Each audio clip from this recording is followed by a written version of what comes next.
We're gonna pull up comments on these phones. Oh yeah, let me do that. James, I'm not sure that I know how to do that. What's going on, guys? This is Chandler Smith and the one and only Garrett Myers. And today we want to do a live video to discuss the 2022 real estate market. And we're going to dive into all of our thoughts, how much we plan on investing or lack thereof and why, what we see coming with the real estate market, and a myriad of other things. And we did not announce this live, so we'll see if anybody shows up. But if not, we're going to repost this video so that you can go back and watch the whole thing. But with it being the new year, I just wanted an opportunity to kind of dive in and let you guys know how we felt about the market, what our plans are, and what we your just plans got should our be. first comment.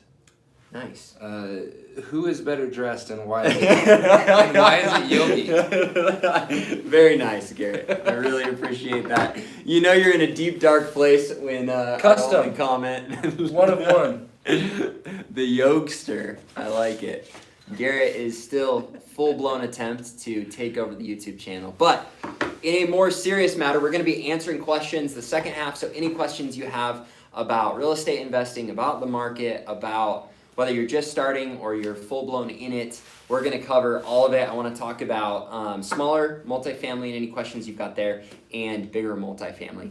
Before I do that, I did want to, for the last time, make an announcement that this week I will be out with Ryan Pineda at his event. Now, this event goes the 12th through the 14th, and I'm actually extremely excited about it. I'm hoping to go and steal everything I can from Ryan so that I can do an event of my own in the future. But this event's going to be a lot more focused on flipping. He's also going to hit on real estate investing. And the portion that I'm going to do, which will be a little bit over an hour, is going to be focused on sales training, and all of that stuff. So one thing I've learned with events like this, the biggest thing you get out of the event outside of everything you're going to learn is the connections.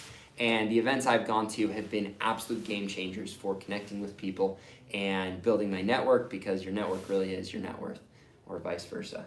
So if you guys want to come to that, I put a link down in the description. And if you're on the edge and you're not sure, send me a DM. I might be able to do something to convince you, because I'd love to meet you in person and kind of do a test run for me and my audience to come to this event. The other thing that's cool about it is more focused on flipping, and I personally am not a flipper, so I'm hoping to learn a lot. But also, if that's something you want to do, it'll be a great opportunity for you. So there's the pitch on that. Love to meet anybody that wants to go to that. And now let's dive into our view on the 2022 real estate market. Now I'm going to give my thoughts, and then you're left with anything you want to add. Then we'll answer some questions. So first off, every year for the last 5 years, people have come to me and they've said, Chandler, I feel like this is a big bubble that's going to pop, and so I'm not going to buy real estate. Right off the bat, I will tell you that is always going to be the wrong answer. And here's why. First off, we've got people following the channel from all over the United States. We've also got people following the channel from all over the world, and it totally depends on your individual market.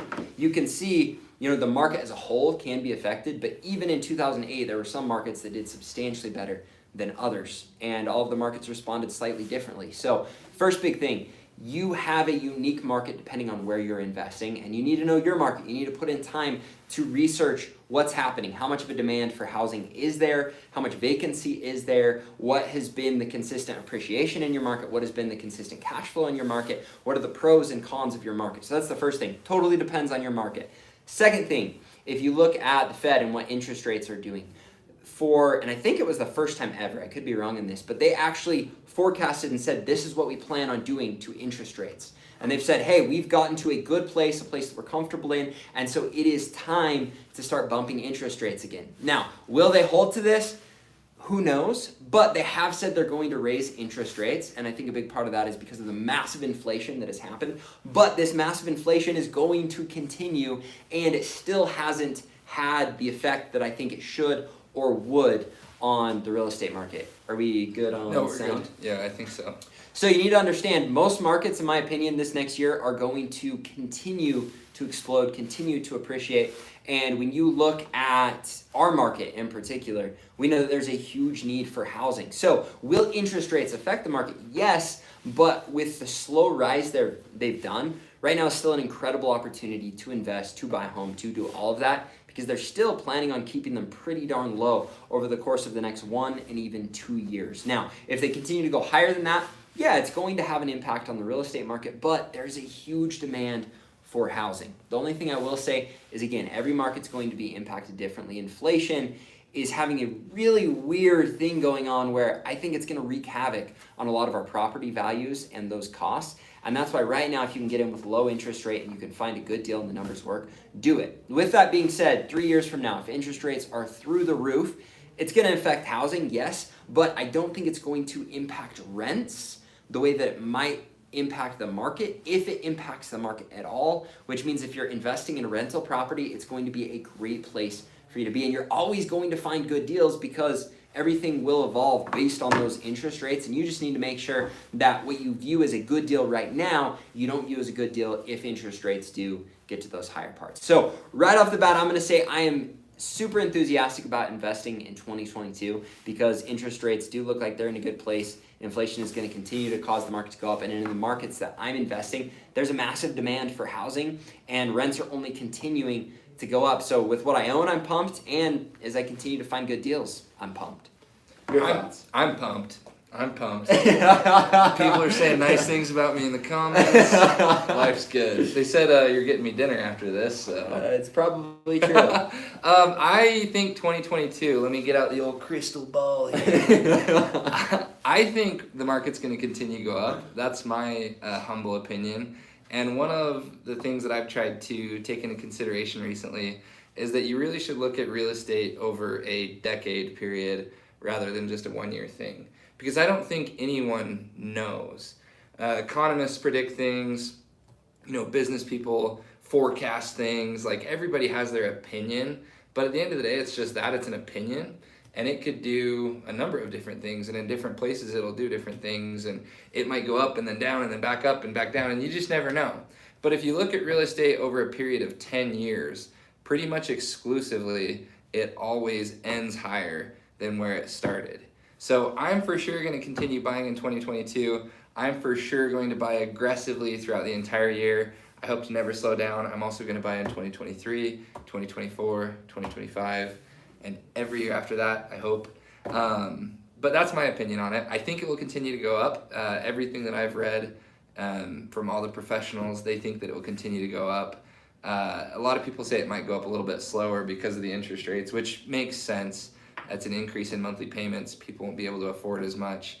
And so if that's true, you're better to buy now than at the end of the year. So try and get into the market now, and yeah, that's my 2 cents for what they're worth. Love it. The other thing that I would add is with buying rental properties, if you are consistently buying, it puts you in a substantially better spot because over time, if it goes up or it goes down, as long as you're consistent, and you're buying smart deals, you're going to be in a great place. And what's scary is if you're a new investor that is just getting into the market and you're betting everything on, hey, I've got $40,000 to invest. I'm going to have to put every dime of that into one property.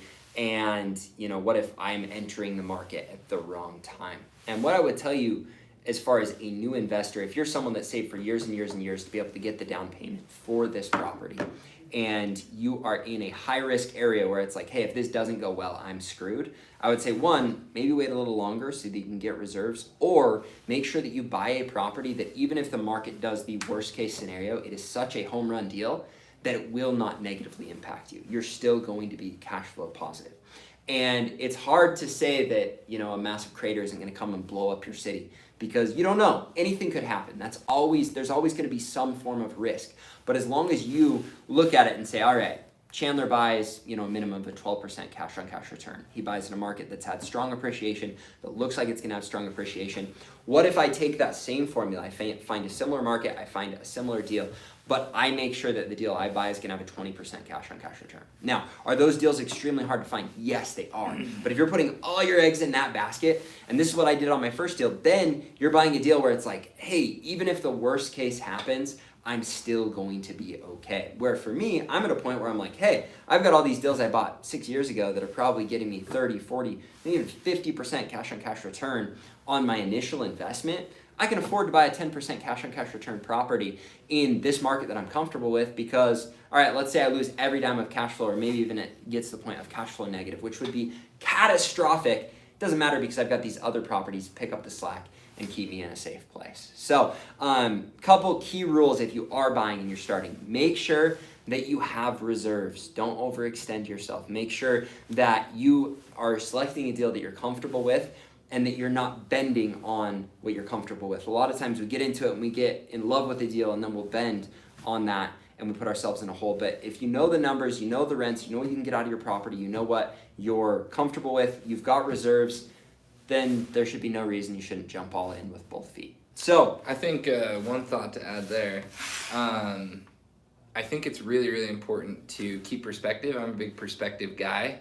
If you buy a property and you think that the market rent is going to be $1,000 a month, and then for whatever reason the real estate market does go south, the bubble pops, and maybe you're only able to fill that unit for $650 or $600, so it's a 40% decrease, which would be pretty dramatic. What's your mortgage on that? Did you put 25% down? Did you put 20% down? Did you only put 5% down? Maybe you're negative $100 a month on that property from where your mortgage is and where you can rent it. That's a pretty dramatic example, but if you have good reserves, you're actually not losing money on that property because every month you're getting the principal pay down. And so it's really, really hard, as long as you hold the property over that decade period, as long as you keep the perspective, to actually lose in real estate. If you sell, if you don't do it right, if you don't have reserves and you have to foreclose, then yeah, for sure, those things happen. But as long as you can hold and as long as you can weather the storm, as long as you've got those good reserves, most of the time it ends up being a better investment. yeah, the other thing I would add to that is you can really protect yourself by getting creative. No, we're good.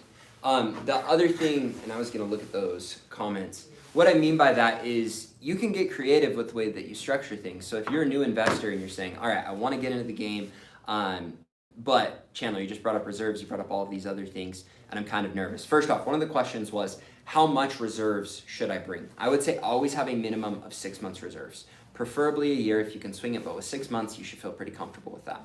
One of the life hacks for first-time investors is you have to pay to live somewhere regardless, right? So if you're renting for $1,000 a month and you're saying, I want to buy a rental property, but it makes you nervous, maybe you go and say, all right, if I buy a duplex or if I buy a fourplex, I do an FHA loan, then I can have reserves and I can put myself in a place where my rent is less so that if the worst case scenario happens, I'm still only going to be paying $1,000 a month, which I would have been doing anyways had I been renting.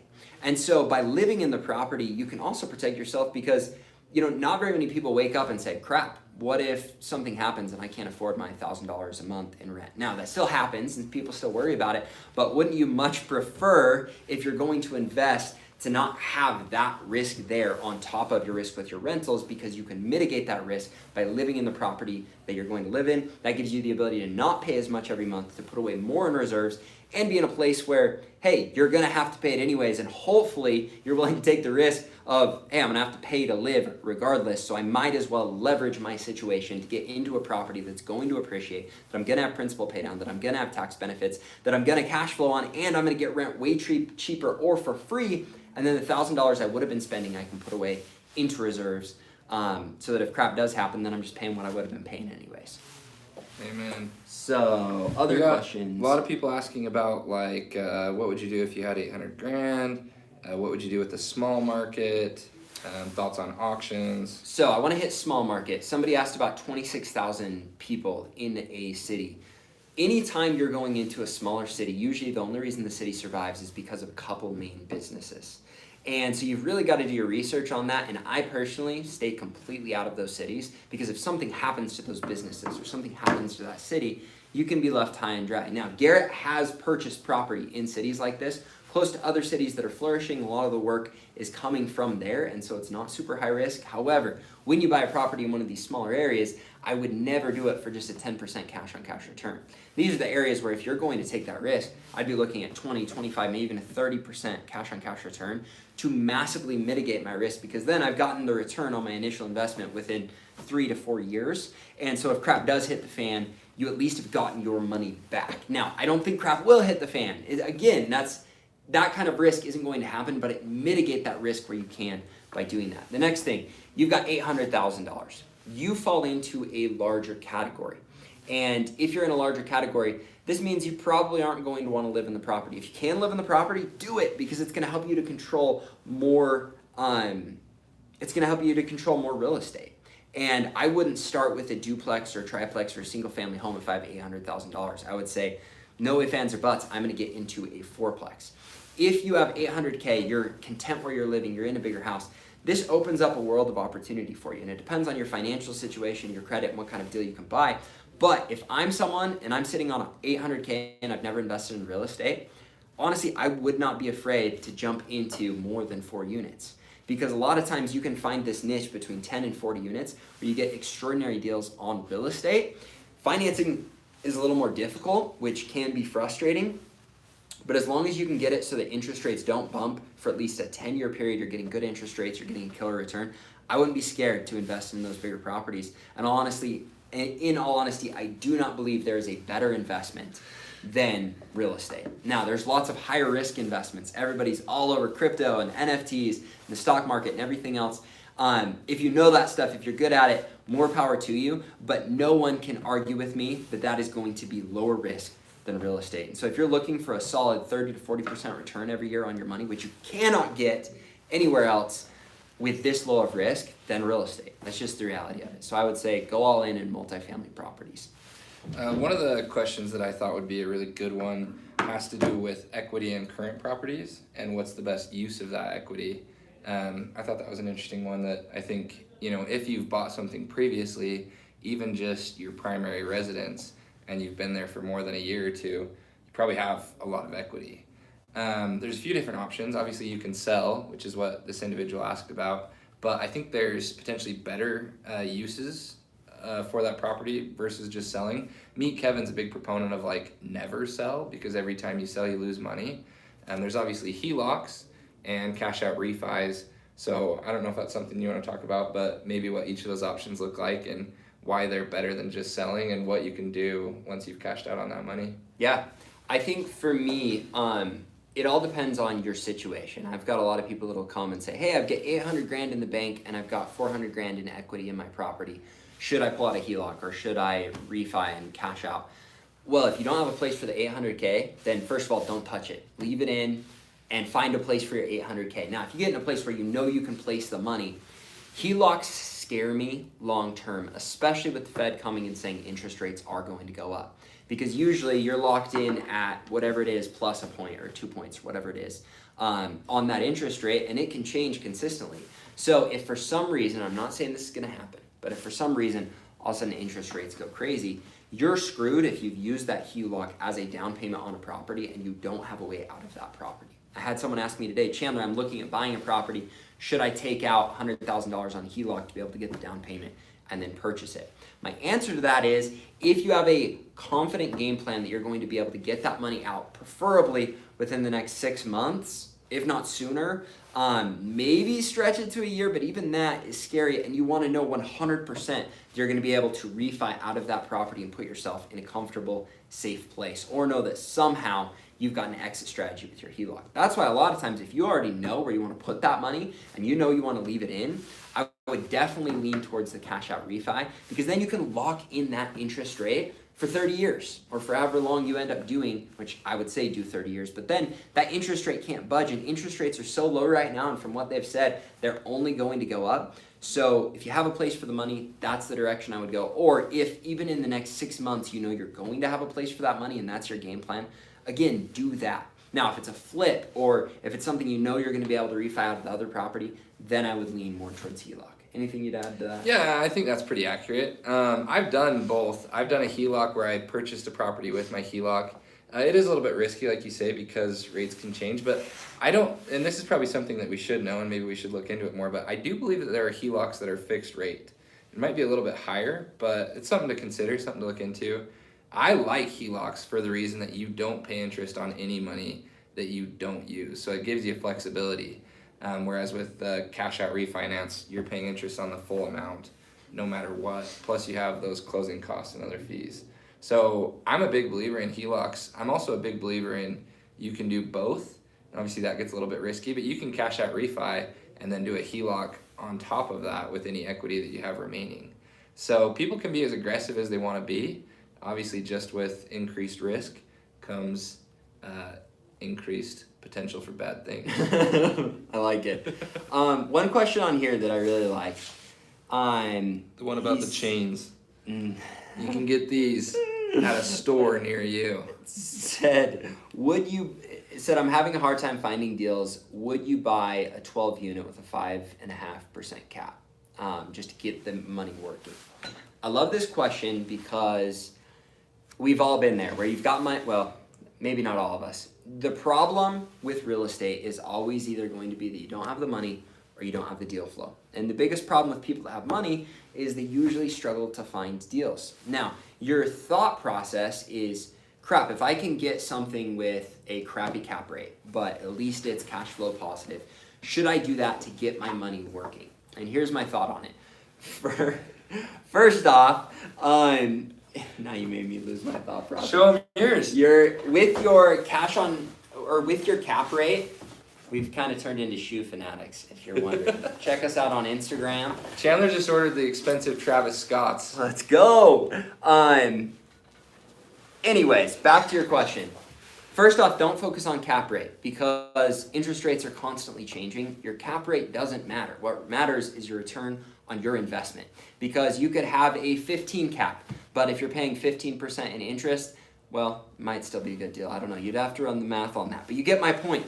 Cap rate doesn't matter because interest rates are a big part. Now, if you're buying cash, it matters. But back to my original point. Just because you have money sitting in the bank and you feel like it's burning a hole in your pocket and you're losing it because you're getting paid 0.001% interest in the bank when you could be at least invested in a property that might be paying you 5% in your cash on cash return, and you're thinking, I should at least buy this because then it will help me avoid that. Well, here's my answer to that. I've looked at a lot of deals like this and I've sat on a lot of money at a lot of times throughout my life. And the problem is if you go and you buy a property that's getting a 5% cash on cash return, well, that money, your $200,000 that you could use as a down payment, if you would have left that money in the bank, even for 3 years, and then found a property that pays you a 20% cash on cash return, year one of owning that other property, you have immediately gotten all of your money back. Now, you've got other factors like appreciation, principal pay down, and maybe it takes a couple more years to make it back, but very quickly by buying something that's a substantially better deal, you can make up for the time that money is sitting there. And so you've got to gauge, hey, do I believe that I can create the deal flow to get the numbers that I want and deserve and that I should have, that protect me more, that limit my risk, and that give me a good return? Or do I want to buy a crap deal? The other thing is I've had lots of people do consulting calls with me where they'll call and say, Chandler, I don't want to put in the time to get good deal flow. I've got this property that's giving me an 8% cash on cash return. You want a 10%. I could go and put another 6 months of hard work and find something with a 12, or I could invest my money, save my time, continue to buy deals like this because my market's not quite as competitive. Should I do that, or should I go and invest in a syndication where they can help me get 12? My answer is buy the 8%. Because if you don't want to put the time forward and you're going to go do a syndication, then you're giving up 50% of the 12%, most likely. And you're getting a crap return when you could own the property, get all the appreciation, all the principal pay down, and an 8% cash on cash return. So am I advocating for you settling for an 8% cash on cash?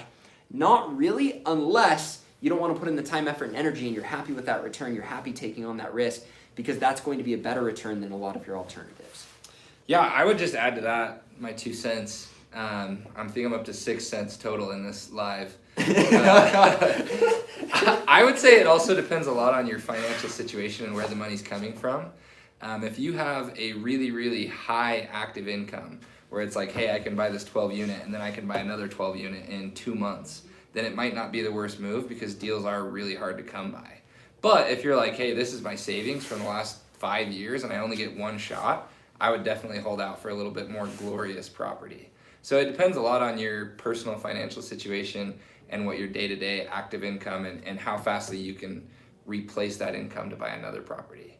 I think that's something to keep in mind as well with purchasing, because the reality is it is difficult to buy right now.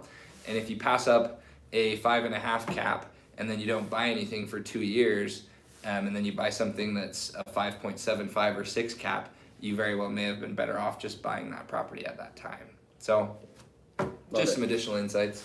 So People are talking about our hair. the fact that I'm going bald, did they say that? I'm buzzed. Son of a... They said I'm bald. I said, no, Chandler's kind of bald. I'm just buzzed.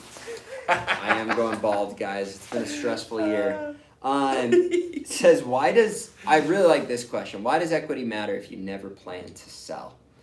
So I've been caught in this thought process as well. And here's what I will tell you. First off, you win on the buy. Everybody knows that, right? You buy crappy, it's a crappy deal. You buy good, you win big. However, one thing that I've learned lately is your exit strategy really matters. And with equity, a lot of people say, Chandler, you plan on holding on to these properties forever, so why does all that equity matter? How are you ever going to use it? Well, guys, selling isn't the only way to access that equity. That's why we talk about HELOCs. That's why we talk about cash out refis. And then also you have 1031 exchanges, which are selling, but you should always have an exit strategy, or if you don't, you should get one, and you should get a game plan for that. And with me, my biggest problem is I need to get more deal flow, but right now I know 100% that I've overstayed some of my equity in my properties. What I mean by that is I've got some properties that right now have like 60, maybe even more, 60, 70% that is equity because they've gone up in value so much.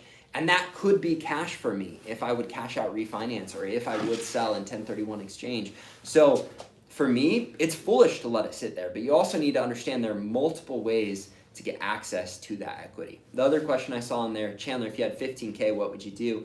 A lot of people are trapped into finding a condo or going that route. Guys, I just am a big believer that you should always try to buy multifamily if you're in a place where you and your family can handle that. And so you can do an FHA loan. A lot of times in markets, it's hard to pull off an FHA loan because they have limits on those to be able to get a multifamily property. But I would do everything you can to get creative, whether it's moving slightly out on the outskirts of where you're close to your job, or moving to a different city, or a lot of people that's not feasible with their job that's paying them their money. But get creative and find a way to get into a multifamily property with an FHA loan so you can get that ball rolling, or get creative in finding a way to increase your income. But I am not a big proponent of buying a condo that you then live in a year and move out and then rent it. It's an option. I just don't think it's the best way to leverage the money that you have in real estate. Now, Garrett might disagree with me slightly on that, but I've really leaned more into try and get yourself into a multifamily property because I think long term it's going to be a lot better place for your money. And if that means you need to save an extra 6 months so you can get up to 20 or 25 grand and that gets you what you need for a down for a duplex or triplex, I would go that route. Honestly, there's no wrong answer to real estate, and that's the beauty of it, is Chandler can have his opinion and it can be wrong, and I can have my opinion. But the reality is multifamily is exceptional. I love single family. Like if I could find as many good single families as I have previously, I would continue to buy them. I love single family rentals. So it's a great way to go too, but there's a lot of wisdom in buying multifamily for sure. One argument I would use against Dan for Garrett is I think he's right. I mean, my first property was a condo and I made a killing on it and it was awesome. The thing is there is a property developer right now that went in, got a multifamily property, and did what was required to break them all up into individual condos, and he was able to sell them for substantially more as a condo or as a townhome than he could sell them in bulk.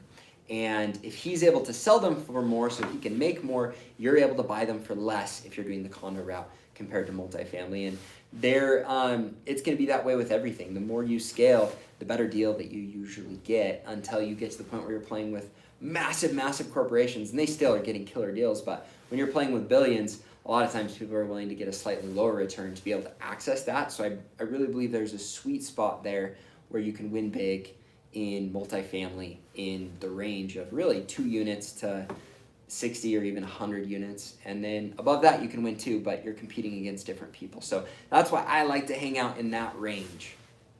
Yes. Economies of scale. That's what I was looking for. Yes. We can debate this another day. One of the questions, there's two that I think we should hit on really quick. First off, we've got to give our shout out to our main man, Life of Paulos. Oh, Love this guy to death. He's a homie. If you don't go follow his channel, go do it. He's the car guy, and he's got all of the car news. And he actually has helped me with lots of the cars. When Chandler bought the Stradman's purple Corvette, he DM'd me on Instagram. He made Yogi famous. I accidentally spilled the beans, and I got a bunch of followers from it. Thanks, bro. One of the things is hard money lending, so we should hit on that briefly. And then out-of-state investing is another one that there's been like 4 or 5 questions about. Cool. Just opinions on hard money lending, probably some pros and cons and what to be careful with. And you've been a hard money lender, but you've never taken hard money on a deal. Yeah. And I haven't either. I think I'm really excited for Ryan Pineda's event because I think flippers have a different perspective than I do. With me, I had money, and so I want to do everything I can to not lose that money, where a lot of times flippers or people trying to hustle or people that need hard money to go into things, it's always going to be slightly higher risk, and so you need to do more things to try and hedge your bet with that risk. Now, is hard money a bad thing? If you know your market, you know what you're doing, not a bad thing at all. Now, if 2008 happens and you borrowed $100,000 and then instantly the property you thought you were going to be able to make a $50,000 or $100,000 profit on tanks and you can't get your money out of it and you've borrowed that money at 12% with 2% origination, that sucks. And that's the risk with hard money. But if you're very confident in your market, you're confident with your contractor, you're confident with being able to get that money out and keep it in a very short time period so that your risk is lessened, I don't see any issues with it if you know what you're doing. The problem is a lot of times people that go into it, they take on a lot of risk. Now, if you are lending hard money, there are a couple pros and cons. The reason I did hard money is it's a great return, 12% return, you don't do anything, and as long as you go into the property, you make sure that you believe that equity is there, and you back it by ownership of the property because they already have a bunch of money into that property. I got it. Sorry. No, you're good. As long as you've done all of your checks and balances to make sure that you've protected yourself, then you're going to be in a great place because worst case scenario, they already have a ton of equity in the property, and if they can't pay you back or they can't get out of it, then you take ownership of this property. Now, even then, you can still get burned if the market tanks hard, but usually not as much because you've made them put their equity in, and you get to take over their equity and whatever loss there is in that gap. So I think with hard money, just make sure you've done everything you can to protect yourself. Yes. Anything you'd add? I think it's similar to investing with a HELOC, where it's just increased risk, and that can bring increased reward, or it can bring a quicker crumbling of the empire. So I agree with everything you said. Know your stuff. Be careful. Make sure that you have safety nets and things like that. But obviously, if you know your stuff and you can make it work, there's a lot of people that make a lot of money doing it. Investing out of state. My brother-in-law just purchased his first property. Well, actually, he just went under contract, on his first property out of state. I did a video when you were down and out with Jackson Watkins, who's bought like 4 or 5 properties out of state. I think it's a really good thing, and I think it's necessary even, depending on what market you live in. Like, not all markets are as good as other markets. Not all markets are created equal. But you definitely want to have systems in place to protect your investment. You want to make sure that you can really trust the property manager that you're working with. And I think that's probably the biggest one for me, is just having someone who when it boils down to it, he's going to be honest, he's going to have integrity, he's going to do a good job with things. I drive past most of my properties like once a month. I don't go in, I don't do anything, but I just like to look at them. And you can tell a lot from the outside of a property, and you can't do that if the property's out of state. So with technology in today's world, it's becoming easier and easier. You can have people FaceTime you, you can have security cameras, you can do a lot from a distance, but just having someone who's on the ground who you can trust. Anything you would add to that? Yeah, I think that almost every single question asked about should I invest in this or should I do that, whether it's HELOC, hard money, investing out of state, it all comes down to a risk and reward analysis. And a lot of times, you've got to decide, is the inherent risk with whatever form of investment I'm doing, is the reward worth that risk? and what can I do to mitigate my risk in these situations, or what can I do to increase my reward? And so I think anytime you have a question where you're like, all right, it's real estate investing, I want to ask Chandler this question, but you don't have the opportunity to ask me or someone else that you trust, say, all right, what is the risk? What is the reward? Is it worth it? And what can I do to mitigate that risk or to increase the reward to get it to the point where I'm comfortable investing? And if I can't make these two align, then I'm not going to do it. And so for an example, with out-of-state investing, if you know that you've got a property management company that is incredible, that's super good, well-known, can pull through, knows their numbers perfectly, and can look at a property and say, look, we've got a track record of 30 years in this area. We know what we're doing. This is the return that we can promise you with our expenses. This is evidence. This is other people we've worked with, and you feel really comfortable with them. They have a way to report every month where you can see money going in, money going out, your actual return. They have a way to protect you liability-wise with all of these tenants, so they have a way to submit requests as a tenant so that you can see what's going on. They have a way to report and give you pictures, videos on a monthly basis, and you know that with all of that information, you know enough about the market, you know enough about rents, you know enough about everything going on, and you feel like all of those checks and balances are there, then to me, in my mind, if you've got all of that, you've mitigated your risk, and if the reward is great, it's getting the return that you want, full send. I more than anybody want to get to the point where my risk versus reward is enough that I can start investing out of my one area that I'm comfortable with. I want to get to the point where my risk versus reward is worth it to set up a syndication or to eventually set up a fund where I'm comfortable playing with other people's money on top of my own to go and build a massive portfolio. I would love nothing more than to take your money and invest it and make a killing for both of us. However, the only reason I haven't is I haven't gotten to the point where I feel like the risk versus reward is there. I know it's possible to make it there, but I'm not going to invest in something unless I know that the reward is worth the risk, and I've done everything I can to mitigate that situation. Yes. Any other questions that have come through? You're going to win most comments on this feed. Yeah, dude, I am thumb warring these people up. Someone said... So, someone keeps asking 15K. Yeah, I was just messaging them back right now. That's a good one. And I actually hit on this slightly earlier, but I'm going to say it again. If you have 15K, Garrett would say maybe you go and get the condo. I would say do whatever you can, whether it's an FHA loan or finding a unique area or saving money more to get into a multifamily property where you can live in part of it and you can rent out the other parts. I'm telling you, I believe that is the best place for a new investor. Now, if you're married, you've got kids, you're in a situation where that's just not realistic for you, then honestly, you could invest in a single family home or a fourplex or whatever else. You're just going to need to save the 25% down so you can do it properly.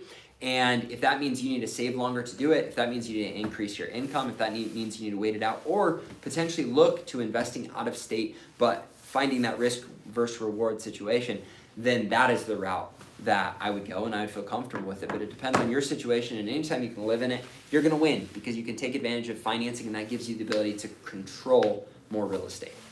One of the things that people wanted me to ask about, what's it called when a property goes up in value? It appreciates? Yeah, they said you need work on that word. Well, it's because everyone makes fun of me because they say there's a lot of SH going on in there. Guys, here's appreciation. Yeah. Is that how you say that? Yeah. Here's the problem is maybe all of you are saying it wrong. I don't think so. But I appreciate you. Office update. We're actually in our office right now. Oh, I'm not on live. It's this thing. Hey, that's why someone earlier commented it looks like we're in an insane asylum. So to end this video, because we've gone a whopping 38 minutes, me and Garrett, we actually just got an office space here in Idaho, which we're pumped about. Originally, we were going to use my office or my house more as an office space, but house update coming soon. Nothing's happened in the last 3 months. Because, I went and saw it yesterday, and nothing has happened. I'm so fired up, guys. I don't even know what to say. I'm going to have a hate video coming out soon, so stay tuned. But we did get the renovation of this property done. It's still slightly a work in progress. Eventually I'll have a backdrop. I still have my old backdrop at my house, but also we're going to start filming more here as well. So we'll give you a little tour of the new place. Yeah, and people are wanting to see some shoes too. Okay. I also told everybody on here, we are opening a shoe store. Me and Chandler are. So Let's go. It's gonna be I thought we were way gonna cool. wait to announce that. We are gonna wait to announce. Keep it secret. It's gonna be more of a fun side business, but if you're ever in Idaho, you might find us at the shoe store. Heck So you yeah. can come pay a premium for some sick shoes. And if you're wondering why we're doing that, it's because we have spent a lot of money on shoes. It's become a new fun hobby, collector's investment type thing. I can't say that I've made great investments yet, but I have bought a lot of shoes, and we're excited to see them go up in value, hopefully. Yeah, let's do it. Let's give them the tour. All right. So, first off, we have this lighting we threw together last minute. We've got James keeping the show alive. Here, I'm gonna. Cars out front too. That's cool. Jeff's car. We've got Jeff's rainbow Tesla. Brought the Porsche today. All right, we're gonna have a big neon sign here on the grass wall. You guys blast Garrett in the comments because I told him to get rid of this desk because it doesn't match the vibe, but he left it anyways. Look at the Red Bull fridge though. So Sent to me, not for free. Had to buy it off Facebook Marketplace. Come on, Red Bull. Get at me. Also, bought him the. Oh, you showed that. No, I'm not showing that.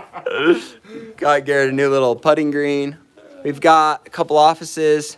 Had a poker night the other night in our conference room because we don't do that much actual work here. We're in the process. These are some of our guys. Mounted today. Oh yeah, I told Garrett to get a 65 inch, so he got an 85 inch. Got the boys in here working. That's Ryan, Jeff, and Jace.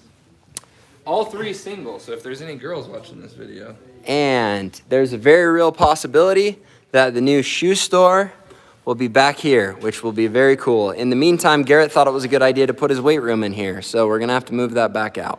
people want to see me bench press on this. So it's a work in progress, but it's also no Ryan Pineda office. We're gonna have to up our game, but we're pretty excited about it. So if you guys enjoyed this video, let me know in the comments too if there's any other videos you want to see, and let me know if you enjoy the lives. It's been probably 6 months since I've done one. I like to think out my videos beforehand, but also it's pretty fun to do these. So if you enjoyed it, make sure to remember to smash the like button, subscribe to the channel, and hit the little bell.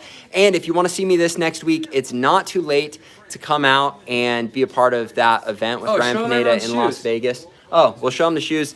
If you do want to come to the event, the link is in the description. Also, I might be able to get you a special little deal on that. Send me a DM on Instagram, and I'll see if I can work you something out. Because I really just want to get you there. It'd be fun to meet you, and the event's going to be incredible. Ryan Pineda knows how to do it. So, all right. All the shoe guys, darn it all. Jeff with the Travis Scotts, the pink ones. Let's see. Broken arm. Broken Siempre arm. familias. Very nice. So, Chan, yeah. what's that, dude? All right, guys. Have a great day. How do I stop this? Hey, ask him if he knows Candace. No. Hey, James, you know how to stop this?